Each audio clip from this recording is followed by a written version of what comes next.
मैंने international olympiad of mathematics का level 1 और लेवल 2 क्लियर किया है और इंडिया से सिर्फ इसकी एक ही स्टूडेंट मैं ही सिलेक्ट हुई हूँ। मुझे बहुत अच्छा फील हो रहा है। अभी मेरा लेवल 3 आने वाला है, उसके बाद मेरी नेशनल ट्रेनिंग होगी। तो एक साल पहले किसी को पता भी नहीं था कि 9th क्लास का बच्चा नासा जा सकता है मैथ्स ओलंपियाड के through. to hard work and prepare themselves। कि टीचर के साथ साथ बच्चे का भी एफर्ट पूरा होता है और इस बच्चे ने पूरी मेहनत की है। टीचर्स का तो है ही हार्डवर्क, साथ में पेरेंट्स ने भी इस बच्चे को काफ़ी मोटिवेट किया है। नमस्कार दोस्तों, मैं संदीप शर्मा। फिलहाल हम पेस एकेडमी के अंदर खड़े, पेस इंस्टीट्यूट, जो कि लगातार इस इंस्टीट्यूट से बच्चे वो अचीवमेंट्स प्राप्त कर रहे हैं जो शायद आप लोग सोच भी नहीं सकते। और कुछ पेस इंस्टीट्यूट के जो टीचर्स हैं, जो गाइडेंस हैं, उनकी बदौलत और कुछ बच्चों की बदौलत, बच्चों की जो मेहनत है वो हमेशा रंग लेकर आती है। लेकिन जो मेहनत है उसको निखारने के लिए एक ट्यूटर की हमेशा ज़रूरत होती है और बच्चों ने वो कर दिखाया है। हमारे साथ एक स्टूडेंट हैं, इनसे बातचीत करते हैं। बेटा क्या नाम है? गरिमा। गरिमा, आपने क्या अचीवमेंट प्राप्त किया है और किसको इसका श्रेय जाता है और आपने कितनी मेहनत करनी पड़ी? मैंने इंटरनेशनल ओलंपियाड ऑफ मैथमेटिक्स का लेवल 1 और लेवल 2 क्लियर किया है। ये सिर्फ मेरे पेरेंट्स के सपोर्ट और पेश क्वेश्चन के कारण ही हुआ है। 8th क्लास में मुझे इस एग्ज़ाम के बारे में बिल्कुल नहीं पता था और 9th में होते ही मेरा ये एग्ज़ाम क्लियर हो गया। हमारे मैथ्स टीचर नीरज सर ने मेरी तैयारी करवाई थी और इसका लेवल 1 दिसंबर में कंडक्ट हुआ था। उसमें मेरी AIR 15 आई है और लेवल 2 फरवरी में हुआ था, उसमें मेरी AIR 1 आई है। और अब जो इसका लेवल 3 है वो जून में कंडक्ट होगा और इंडिया से सिर्फ इसकी एक ही स्टूडेंट मैं ही सिलेक्ट हुई हूँ। और ये सेकेंड लेवल 3 रैंक? नहीं, सेकंड लेवल में मेरी AIR 1 थी, वो फरवरी में कंडक्ट हुआ था। देखिए, फर्स्ट अटैम्प्ट जो है वो रैंक, ऑल इंडिया रैंक जो है वो 15, और उसके बाद फिर इतनी मेहनत कि इस बच्चे की मेहनत इतने रंग लेकर आई कि पहला रैंक इन्होंने प्राप्त किया। अब लेवल 3 की बात कर रही हैं, उसकी कैसी तैयारी चल रही है? टीचर्स कैसी तैयारियां करवा रहे हैं? लेवल 3 अभी नीरज सर हमारी दुबई से मतलब तैयारी अभी आज से शुरू हुई है। ये जून में होगा और आई एम श्योर वो लेवल भी सर बहुत अच्छे से मेरी तैयारी करवाएंगे। कहाँ जाएंगे वो लेवल? कहाँ आज? वो अभी सेशन न्यू दिल्ली में होगा। दिल्ली में? जी। और क्या कहाँ तक पहुँचने का इरादा है? किस तरह की और तैयारी कर रहे हो? इसके अलावा एक्स्ट्रा जो यहाँ पर आपकी एकेडमी के अंदर, आपके कोचिंग सेंटर के अंदर किस तरीके से तैयारी चल रही है कि आप कहाँ तक पहुँच सकते हैं? अभी लेवल 3 के बाद हमें नासा के लिए ट्रेनिंग करवाई जाएगी और ये अभी आज से तैयारी हमारी शुरू हुई है। इवनिंग में क्लासेस लगती हैं डाउट के लिए, तो वहाँ पे हमारी तैयारियाँ चल रही हैं। कैसा महसूस कर रहे हो बेटा? मुझे बहुत अच्छा फील हो रहा है। अभी मेरा लेवल 3 आने वाला है, उसके बाद मेरी नेशनल ट्रेनिंग होगी।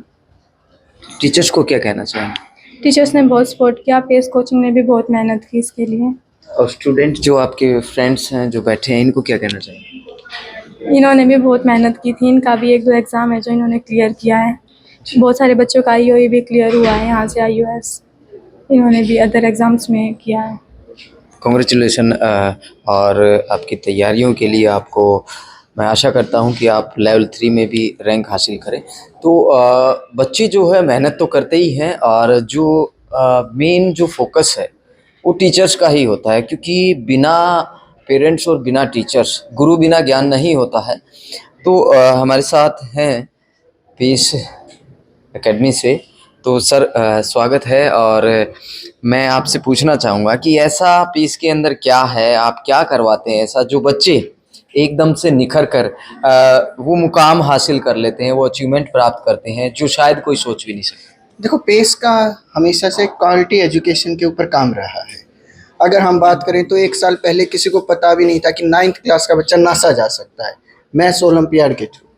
अब ऑल इंडिया 9th क्लास में सिर्फ एक ही सीट थी और ऑल इंडिया टॉपर हमारी गुड़िया जैसे गरिमा जो मॉडल टाउन से है वो रही है। अब मई में एग्ज़ाम है और फिर वो नासा ट्रेनिंग के लिए जाएगी। और इसमें नहीं, हर फील्ड में, पहले जैसे बताया था जूनियर साइंटिस्ट में हमारे बच्चे गए, अब 9th क्लास के बच्चे नासा मैथ्स के लिए जा रहे हैं। तो हमारा मेन मोटिव यही रहता है कि जो हमारा रूरल एरिया है झज्जर, यहाँ से बच्चा सीख कर कोटा वहीं जा रहा था।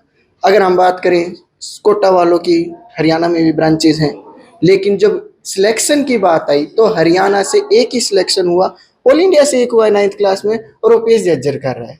तो ये टीचर्स जो दिन रात मेहनत करते हैं, 10 IITians है हमारे पास में फैकल्टीज जो पेश झज्जर में काम कर रही हैं, उनकी मेहनत है, साथ में बच्चे की मेहनत है, बच्चे के पेरेंट्स की मेहनत है, जिसके कारण ये है कि हम पहले साल ही, अभी तो 1 साल ही हमें पूरा हुआ है झज्जर में, कि हमारे बच्चे नासा जा रहे हैं। सर एक चीज़ और देखने को मिली है, नासा और जो ये अचीवमेंट्स हैं ये आप लोगों की बदौलत जो होना ही है, लेकिन बच्चों के अंदर एक हेजिटेशन नहीं है। आपके स्टूडेंट्स से कई बार मैं देखता हूँ तो वो हेजिटेशन नज़र नहीं आती, और इस तरीके की अचीवमेंट, सबसे बड़ी अचीवमेंट यही होती है कि अगर बच्चा शुरू से अगर डर भय नहीं होगा तो वो अचीवमेंट ऑटोमेटिकली प्राप्त करेगा।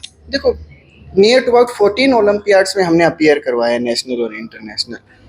बच्चा जब 11th-12th में जाता था, 12th के बाद IIT नीट का एग्जाम देता था, पहली बार बाहर का पेपर दे के देखता था, तो उसमें ऑटोमेटिकली हेजिटेशन रहती थी।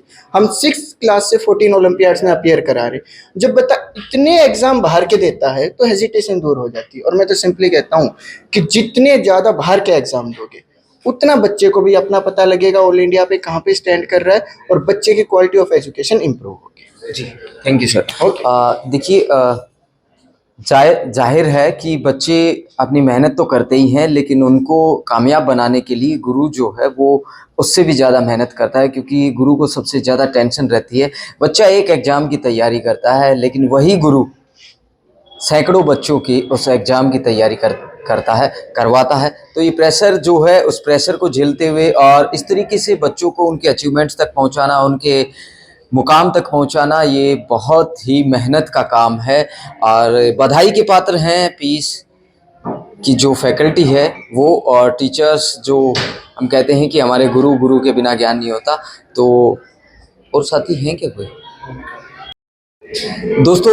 हमारे साथ एक और स्टूडेंट्स हैं पेस एकेडमी से, और उन्होंने इंग्लिश में जो है वो मुकाम हासिल किया है। इंग्लिश ओलंपियाड के अंदर इन्होंने रैंक हासिल की है, और फिलहाल हमारे साथ हैं, क्या नाम है? Myself, Bhumika from class 8. I give अच्छा, भूमिका, आप 8th क्लास से हैं, और जो अचीवमेंट आपने प्राप्त किया, you have been achieved your aim, but the next level level. Must be hard and harder than hard. तो क्या कहना चाहेंगे कि अगर शुरुआत थोड़ी सी कठिन होती है तो उससे अगला लेवल हमेशा कठिन होगा, उससे भी ज़्यादा कठिन होगा। तो कैसी मेहनत है, क्या बताएंगे? I read different sample papers for level 3 also, and I give level 1 exam in December month. I got AIR 150.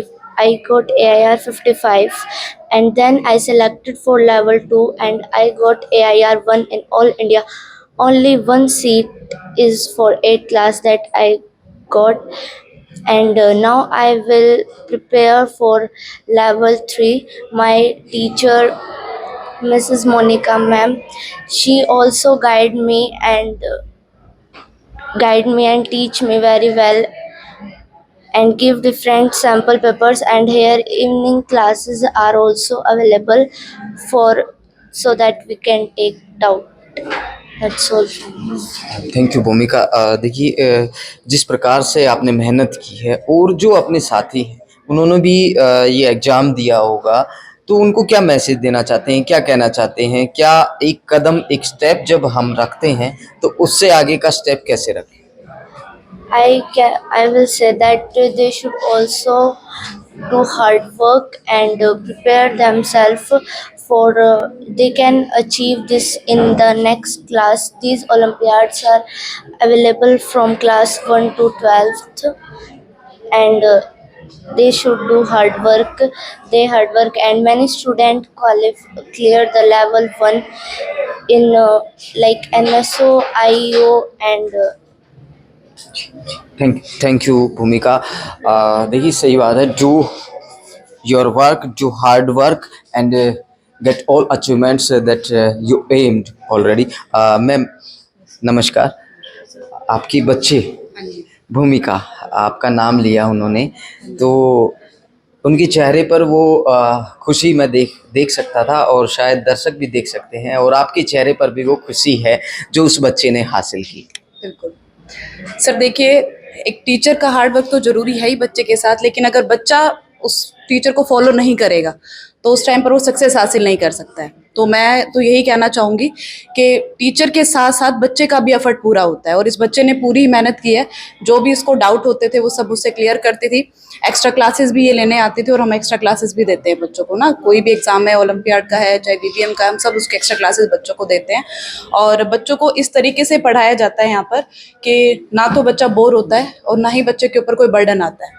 एक स्ट्रेस फ्री स्टडी बहुत जरूरी होती है बच्चे के लिए, क्योंकि बच्चों को डर के नहीं पढ़ाया जाता है।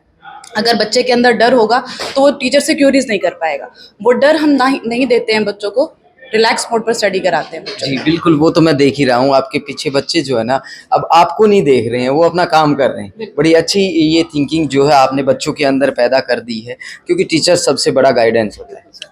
हाँ जी, तो मैं सभी को, पेरेंट्स को भी यही बोलना चाहूँगी। टीचर्स का तो है ही हार्डवर्क, साथ में पेरेंट्स ने भी इस बच्चे को काफ़ी मोटिवेट किया है, क्योंकि कहते हैं ना कि भाई टीचर्स तो है ही, गुरु तो है ही, साथ में पेरेंट्स भी उनके गुरु ही माने जाते हैं। वो भी बच्चों के साथ पूरा हार्डवर्क, प्रथम गुरु वही होते हैं, उनकी भी गाइडलाइन जरूरी होती है। तो इस बच्चे का भी हार्डवर्क है, हमने भी बच्चे के साथ मेहनत की है और हम यही उम्मीद रखते हैं आगे बच्चे और भी, और ये बच्चा आगे लंदन भी जाएगा। जी तो अगले लेवल के लिए किस तरह की तैयारियां बच्चों की हैं? सर अगले लेवल की अभी प्रिपरेशन स्टार्ट हो गई है बच्चों की। जो भी देखो, सबसे मेन कंसेप्ट होता है इसमें ग्रामर, तो ग्रामर के ऊपर हम मेन फोकस करते हैं बच्चों का। और जो भी असाइनमेंट्स वगैरह होते हैं मॉड्यूल वगैरह में से जो हम स्टडी कराते हैं, एक्स्ट्रा असाइनमेंट्स वगैरह वो सब हम बच्चों को प्रोवाइड कराते हैं। सैम्पल पेपर्स में से स्टडी कराते हैं और टेस्ट वगैरह रूटीन बेस पर चलते रहते हैं बच्चों के। Thank you ma'am. देखिए, दो बच्चों से हमने बातचीत की, टीचर जो यहाँ पर हैं पेश के अंदर, उनसे बातचीत की है। मुकाम हासिल करने के लिए अपना एम, जो लक्ष्य है, वो बनाकर चलना पड़ता है और उसको हासिल करने के लिए मेहनत ज़रूरी है। वो मेहनत आपकी ज़रूरी है, वो मेहनत आपके टीचर्स की ज़रूरी है, वो मेहनत आपके पेरेंट्स की ज़रूरी है। तो आज के लिए बस इतना ही। अगले वीडियो में फिर मुलाकात करेंगे। नमस्कार।